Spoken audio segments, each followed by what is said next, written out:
Alright, so here I'm going to demonstrate how to do a basic hold entry procedure. We'll just start off with the direct, how to get your clearance, how to set up for that hold, and then how to enter that hold properly. So the first thing that you'll get when you're going to be given a hold is a hold clearance from ATC, and it might sound something like this. Foxtrot India Alpha Zulu is cleared direct to the YYC VOR to hold northwestbound on a 360 radial. Climb, maintain 8,000 feet and expect further clearance at 1645 Zulu. And then you literally read that back exactly as it said. So India Alpha Zulu is cleared direct YYC, hold northwestbound 360 radial, climb 8,000, expect further clearance 1645 Zulu. And then it's good to have some kind of shorthand version of writing a hold clearance, or any clearance for that matter, just because the clearance has a lot in it. And you're going to have to be writing stuff down as they say it. So we've gotten our clearance, we've read our clearance back, now we know what we want to do. So our first part of the clearance is what we're going to execute first, and that's just go direct to the YYC VOR. So how are we going to do that? Well, we have two options. We can either go direct to the VOR using a little VOR clearance, or you could go direct via the GPS waypoint as well. I'm going to pick the GPS because it's just a little bit easier for the first one. So the way we're going to do that is, again, go to our nearest page, and then we've got nearest airports, a little knob to cycle through all the menus, and we're going to find nearest VOR, and there's YYC. If I want to tune in the VOR, you tune in that frequency up there and set it up that way, but I'm just going to go direct to instead. So I'll hit that direct to button, and then we'll accept that it's YYC. In this case, we have duplicate waypoints, so we'll just pick the proper one. Hit enter again to accept it, and then hit activate. And now, just like that, we go over to the multi-function, correction, the primary functional display. And now we have a direct track that'll get us right to the YYC VOR. So let's go ahead and we'll adjust the heading bug, and we'll start turning in that direction so that we can start going towards that VOR so that we can do our hold. Just like such. Now, in the meantime, the second part of our clearance was also climb to 8,000 feet. So we're in the turn, we're going to be going direct, and because we have no wind, we'll be tracking direct as well. I'm going to set up a climb using the autopilot, so we'll go, in case of a climb, I'm going to do a flight level change, so set the bug first always, and then we have it set to 8,000 feet. I'm going to go flight level change, and then we have it bugged on our airspeed. We'll start nosing it up a little bit. And then we'll climb at, let's say, 80 knots. And then always remember to add power in the climb as well. You're still responsible for all that. So there we go. Add up some power, and then now we're in the climb. All right, so next thing is going to be trying to figure out what our hold entry is going to be. Is it going to be direct, offset, or parallel? I already know it's going to be direct because I set myself up, but this is how you would check. So you want to always be tracking direct to the station.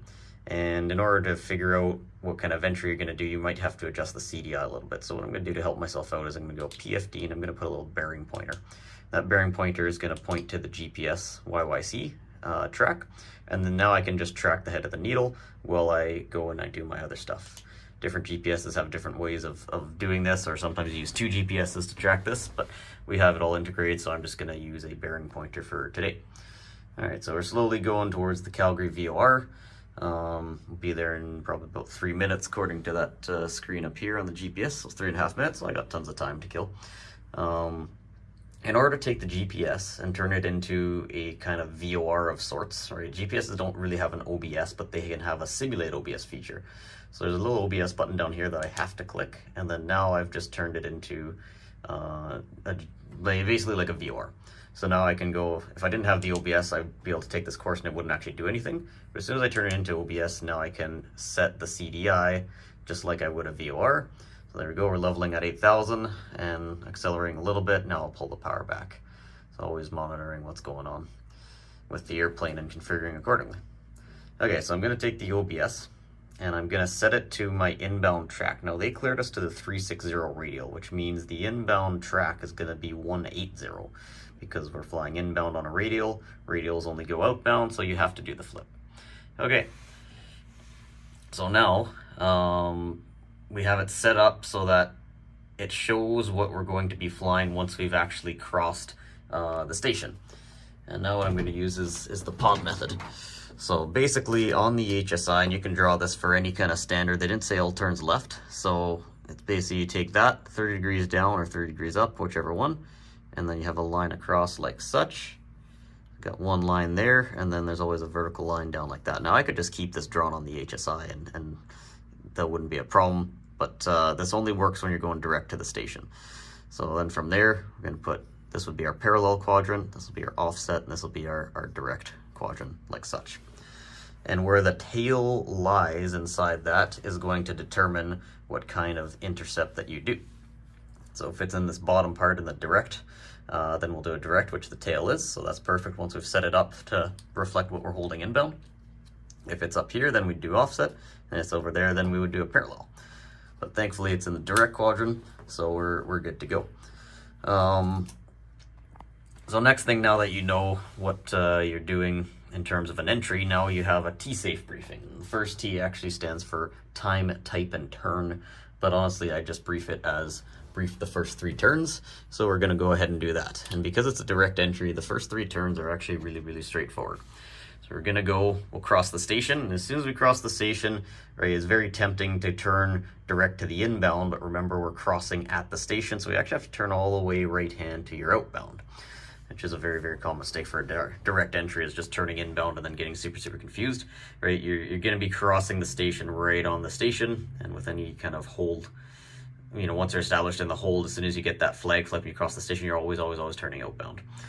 So we're going to turn outbound to an outbound heading of 360, and that'll be a right hand turn, and then we'll fly that for 1 minute initially to try and measure out the winds and whatnot, and then we'll do another right hand turn to an inbound track now of 180, and then we'll track that inbound as opposed to flying the heading on the outbound. Now we're flying inbound, and we'll track that, time the distance to the station, or time rather to the station, and then figure out how close that is to 1 minute. Then we'll do another right hand turn, and then that'll be essentially that. So that's the first 3 turns. Now we got the safe part of it. So we got speed, altitude, fuel, and expect further clearance. So speed, we're already at 90 knots. I'm okay with 90 knots. If you're cruising, you know, at 110, 120, maybe even 140 in the twin, you don't need to be at cruise speeds in order to do a hold. It's just, you're not really going anywhere and you're burning excess fuel. So I would generally slow down, not necessarily to endurance, but slow down an amount, enough that you don't need to burn as much fuel as needed when you're not really going anywhere or doing anything productive. So 90 knots was pretty good for the 182, so we'll stay at 90 knots. Then we got our altitude. We already changed it, but we were cleared to 8,000. Now we're at 8,000. If you forgot to climb, descend, whatever, then just do that climb or descent right now. If you're already at the right altitude, then nothing has to happen at all. And you don't necessarily need to be at that altitude crossing or entering the hold unless they specifically say,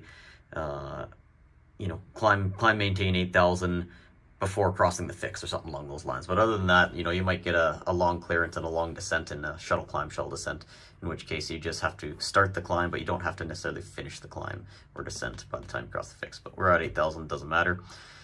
Now we got fuel and expect further clearance. So fuel, we're going to double check our gauges, make sure that we're reading proper. We've got full tanks, that's more than enough. And I'm also going to think about my expect further clearance time in relation to the fuel. So, our expect further clearance time was 16:45 Zulu, and say that's in about 15 minutes, or I'm only going to be holding for about 15 minutes. So did I plan to hold for 15 minutes? Because just because I got lots of fuel in the tanks, can I still do the rest of my flight? So what did I actually plan for? If I planned for 30 minutes of hold, then a diversion to my alternate, I need to keep that in mind.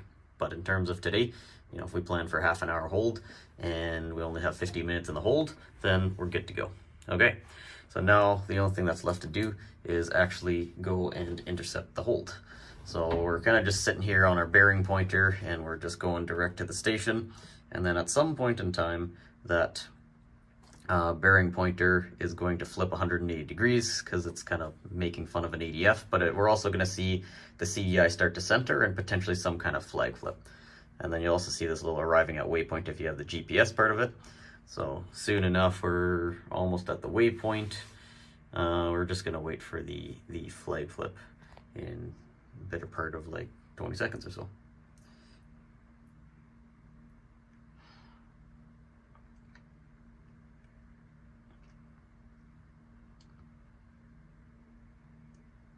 All right, so there's our flag flip. So go ahead, time reference. We don't need to time it, but the first part of the 5 T's is start or stop your time. Now we'll turn outbound to an outbound heading of 360, course, the heading bug is a little bit finicky inside the sim. Throttle is set to 90 knots, so I don't need to adjust it. And talk is technically required on the first one, so we've just crossed the fix, so we'll call center and be like, center India Alpha Zulu is entering the hold. And technically you're both entered and established inside a direct entry, but I separate them just in case, because it makes the flow a lot easier.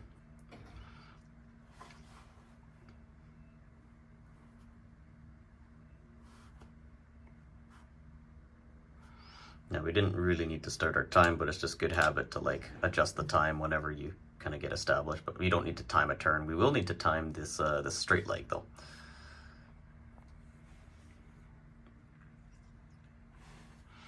And the way I'm gonna figure out when to set the time is you'll get a flag flip, and that means we're basically 90 degrees from the station, which makes sense with this little bearing pointer. So there was our flag flip, start our time, and run our 5T. So turn not required, we're tracking outbound on a heading of 360. Throttle is still set to 90 knots, talk not required until we cross the fix again. And then we'll fly that for about a minute.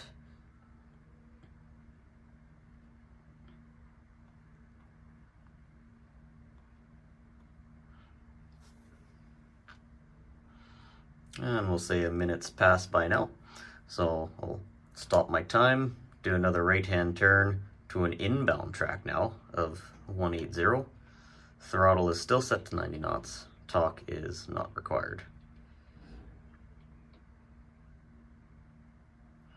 Now we got 27 seconds on the outbound. Just assume that that was a minute for now. Just for time's sake, I sped it up a little bit.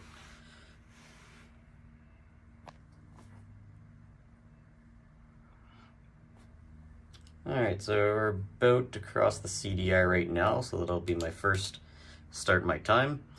You are either going to start your time crossing the CDI or wings level, whichever one comes first. But because I crossed the CDI first, I started my time then. If I still hadn't crossed the CDI and I was leveling right now, I would start my time right now. But nevertheless, I've started my time. I've done my turn to the right to an inbound track, of 180. Throttle is still set to about 90 knots, and talk is not required till we cross the fix the second time.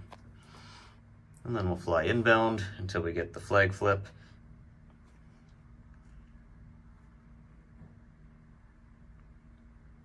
And then of course when you're inbound you want to be tracking inbound as well. So I'll be adjusting my, so there we go. There's your flag flip. So in this case, stop your time. We'll do a right-hand turn outbound to a heading of 360. Throttle is set to 90 knots. And talk will be India Alpha Zulu is now established in the hold. Slow her down a little bit. And there we go. And then now we have our 90-degree flag flip, and then we do the entire process all over again. So that's basically a direct entry in how you would fly a hold for about one loop or so. And then what it would look like, in terms of ATC's screen or on the iPad is right down here. So we were over there, we did our direct entry, and then now we're kind of established inside this hold over here. And then we're just gonna keep flying that racetrack pattern all the way around until they tell us to, otherwise or we run out of fuel.